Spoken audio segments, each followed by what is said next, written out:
देख रहे हैं इंडिया पब्लिक खबर और मैं हूं आपके साथ आकांक्षा। बिहार के मुख्यमंत्री नीतीश कुमार को लेकर पिछले कई दिनों से चर्चा हो रही है कि सीएम नीतीश कुमार एक बार फिर से दल बदलने की फिराक में हैं, जिससे कि बिहार के राजनीतिक गलियारों में इस बात का संशय लगातार बना हुआ है कि सीएम नीतीश कभी भी पाला बदल सकते हैं, जिससे कि प्रदेश में सियासी सरगर्मियां तेज हैं। साफ तौर पर एनडीए के सहयोगियों ने बीजेपी की नींद उड़ाकर रखी है। कभी कोई सहयोगी सीट बंटवारे को लेकर आंख दिखा रहा है तो कभी कोई सहयोगी बीजेपी के फैसलों से ही अलग राह अपनाते हुए देखा जाता है। लेकिन इन सबके बीच सबसे ज्यादा अगर किसी की चर्चा हो रही है तो वह है सीएम नीतीश कुमार और उनकी party JDU. CM Nitish Kumar को लेकर बार बार सवाल उठ रहे हैं कि सीएम नीतीश कुमार का अगला कदम अब क्या हो सकता है। क्या वो एक बार फिर से एनडीए छोड़कर आरजेडी के साथ जाते हुए विपक्षी इंडिया गठबंधन का हिस्सा बन जाएंगे?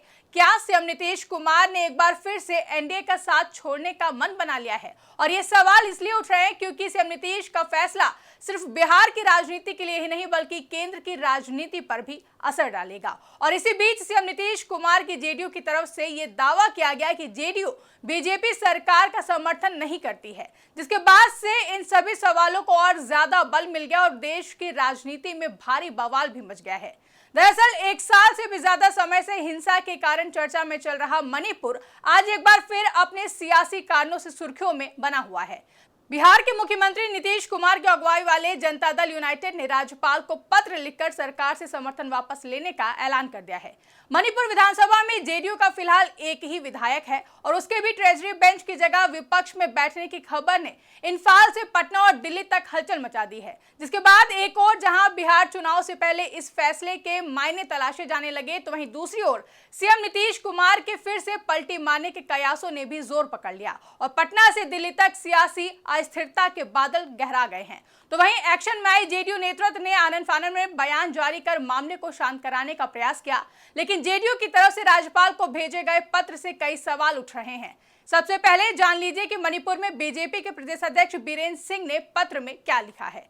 तो बिहार में चल रही एनडीए में उठापटक की खबर के बीच मणिपुर में बीजेपी के नेतृत्व वाली गठबंधन सरकार से जेडीयू के समर्थन वापस लेने की बात सामने आई है। चर्चा है कि जेडीयू के प्रदेश अध्यक्ष बीरेंद्र सिंह ने मणिपुर के राज्यपाल लॉ गणेशन को एक आधिकारिक पत्र सौंप दिया है। बता दें कि मणिपुर में जेडीयू के 6 विधायक थे, जिसमें से 5 पहले ही बीजेपी में शामिल हो गए थे और जेडीयू के सिर्फ एक ही विधायक वहां बचे हैं। वहीं साल 2022 में सीएम नीतीश कुमार की पार्टी के पाला बदलने वाले 5 विधायक KH जॉय किशन, N सनाटे, मोहम्मद अशबुद्दीन, पूर्व पुलिस महानिदेशक AM खोटे और थंगजाम अरुण कुमार थे। इन 5 विधायकों ने सीएम एन बीरेंद्र सिंह के नेतृत्व वाली मणिपुर की बीजेपी सरकार को समर्थन दिया था, जिसके बाद अब बिहार में सत्ताधारी जेडीयू के मणिपुर इकाई ने अपने पत्र में कहा है कि जनता दल यूनाइटेड मणिपुर इकाई मणिपुर में बीजेपी के नेतृत्व वाली राज्य सरकार का समर्थन नहीं करती है। हमारे एकमात्र विधायक मोहम्मद अब्दुल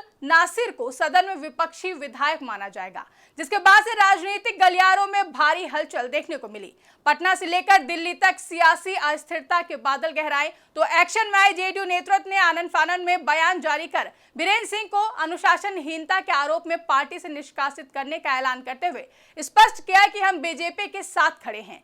जेडीयू के राष्ट्रीय प्रवक्ता राजीव रंजन ने अपने एक बयान में कहा कि कुछ भ्रामक खबरें जेडीयू मणिपुर इकाई के संदर्भ में आई हैं। ये स्पष्ट करना चाहता हूं कि मणिपुर जेडीयू अध्यक्ष को उनके पद से अनुशासनहीनता के आरोप में मुक्त किया जा चुका है। मणिपुर में बीजेपी की सरकार को पूर्व की तरह ही जेडीयू का समर्थन जारी रहेगा। न सिर्फ मणिपुर बल्कि बिहार समेत पूरे देश में जेडीयू ने जिस तरह एनडीए की मजबूती के लिए काम किया है, आगे भी उस तरह काम करते रहेंगे। बीजेपी को हमारा समर्थन जारी रहेगा। साथ ही राजीव रंजन ने साफ किया कि मणिपुर में जेडीयू ने अपने प्रदेश अध्यक्ष को हटाया है, न कि समर्थन वापस लिया है।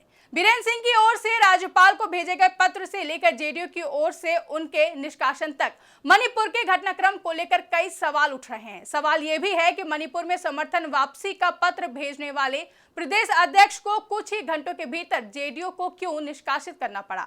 आइए इसे समझने की कोशिश करते हैं।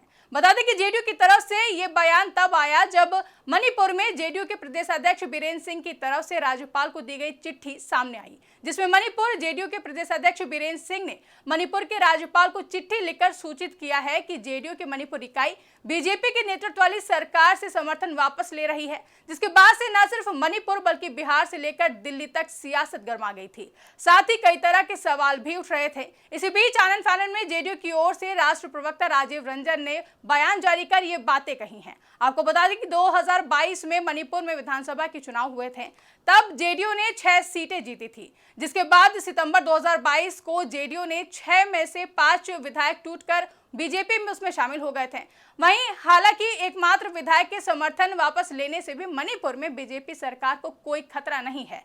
वहीं 60 सदस्यीय विधानसभा में भाजपा के पास फिलहाल 37 विधायक हैं, जिसे नगा पीपल्स फ्रंट के 5 विधायकों और 3 निर्दलीय विधायकों का समर्थन प्राप्त है। दरअसल जेडीयू मणिपुर और अरुणाचल प्रदेश जैसे पूर्वोत्तर के राज्यों के साथ ही केंद्र शासित प्रदेश दिल्ली और अन्य राज्यों में भी मौजूदगी दर्ज कराती रही है, लेकिन पार्टी का फोकस एरिया बिहार की राजनीति ही है। बिहार के मुख्यमंत्री नीतीश कुमार ही जेडीयू के राष्ट्रीय अध्यक्ष भी हैं, इसलिए किसी भी प्रदेश में जेडीयू की कमान किसी दूसरे नेता के हाथ में होने पर भी पार्टी के फैसलों को सीएम नीतीश कुमार से ही जोड़कर देखा जाता है। ऐसा कहा जाता है कि जेडीयू में सीएम नीतीश कुमार की सहमति के बिना एक पत्ता भी नहीं हिल सकता है। मणिपुर में समर्थन वापसी के फैसले को भी सीएम नीतीश से जोड़कर देखा जाना शुरू किया गया था और कयास तो उनके फिर से पाला बदलने यानी कि एनडीए से एग्जिट करने तक के लगाए जाने लगे थे। दरअसल केंद्रीय मंत्री जीतन राम मांझी के बयानों को लेकर बिहार एनडीए पहले से ही असहज था।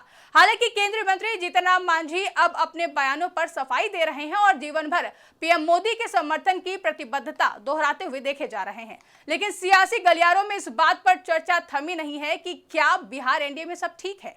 ऐसे में मणिपुर के घटनाक्रम से बिहार में एनडीए गठबंधन में शामिल जेडीयू के रुख पर भी सवाल उठने लगे थे। एनडीए में फूट के कयासों को और हवा मिली तो इसका नुकसान कहीं चुनावों में ना उठाना पड़ जाए। कथित तौर पर इन सब बातों को देखते हुए जेडीयू नेतृत्व ने बीरेंद्र सिंह को ही पार्टी से बाहर निकालने का फैसला ठीक समझा।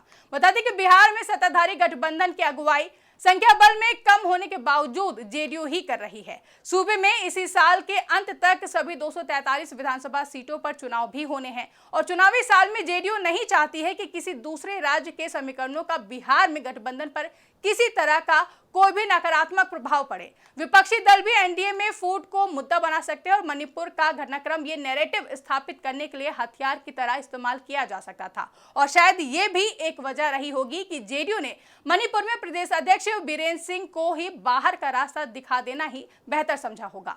कथित तौर पर सीएम नीतीश कुमार के बार बार पाला बदलने के कारण अब बीजेपी और जेडीयू के रिश्ते उतने सहज नहीं रहे हैं जितना 2014 के चुनाव के पहले प्रधानमंत्री पद के लिए गुजरात के तत्कालीन मुख्यमंत्री नरेंद्र मोदी के चेहरे के ऐलान से पहले तक के थे। जब पीएम कैंडिडेट के तौर पर पीएम मोदी के नाम का ऐलान किए जाने के बाद सीएम नीतीश कुमार की पार्टी ने पुराने सहयोगी बीजेपी से नाता तोड़ने और एनडीए छोड़ने का ऐलान किया था। तब से अब तक सीएम नीतीश कुमार 2 बार आरजेडी के साथ जा चुके हैं और 2 बार बीजेपी के साथ आ चुके हैं। वहीं पिछले 10 साल में 4 बार पाला बदलने के कारण विश्वास का संकट ही वजह मानी जा रही है कि सीएम नीतीश पीएम मोदी या बीजेपी के अन्य बड़े नेताओं की मौजूदगी वाले हर मंच से आरजेडी संग जाने को गलती बताते हुए अब कहीं नहीं जाने की बात कहते नजर आ रहे हैं। वहीं मणिपुर में समर्थन वापसी का फैसला सीएम नीतीश कुमार के कहीं नहीं जाने वाले बयान पर चोट की तरह देखा जा रहा था और अब मणिपुर में प्रदेश अध्यक्ष को हटाने का कदम बीजेपी और जेडीयू के बीच विश्वास बहाली की दिशा में प्रयास की तरह भी देखा जा रहा है। फिलहाल के लिए इस रिपोर्ट में बस इतना ही। इस रिपोर्ट को लेकर आपकी क्या राय है कमेंट करके हमें जरूर बताएं। साथ ही ऐसी ही तमाम बड़ी खबरों के लिए हमारे YouTube चैनल को सब्सक्राइब करना ना भूलें।